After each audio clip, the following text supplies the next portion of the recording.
Happy Monday, and welcome to another episode of Cases That Should Have Gone to the Supreme Court of Canada, but didn't.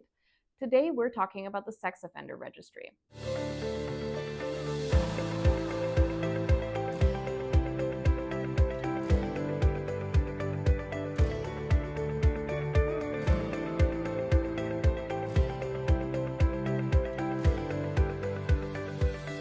Cases that should have gone to the Supreme Court of Canada, but didn't. As many people know, the sex offender mandatory registration was found unconstitutional by the Supreme Court.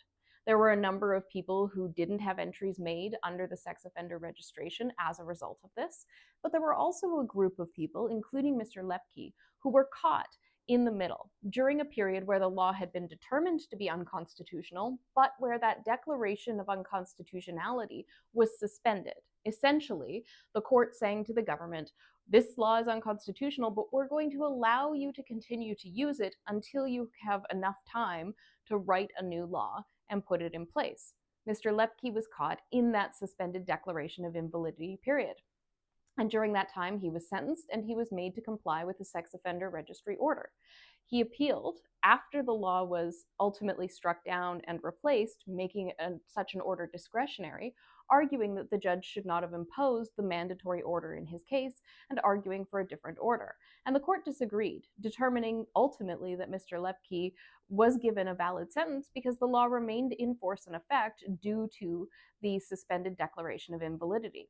And this case raises very important issues. If a law is unconstitutional, but the courts are allowing the government to continue to apply it, people who are caught in that time period should have the ability to avail themselves of the replacement law if it is going to be more favorable to them.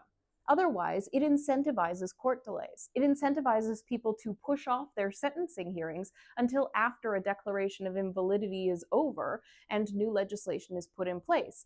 And doing that not only runs antithetical to the idea that we should, continue proceedings within a presumptive ceiling and have everything wrapped up in a short period of time, it's antithetical to the goals of sentencing, including denunciation, deterrence, and rehabilitation of an individual, but it's also antithetical to this notion that the law is unconstitutional. If it's bad and it isn't valid in the first place, you shouldn't be allowing governments to continue to use it without leaving the door open a crack for people who want to get through should the new law be more favorable to them.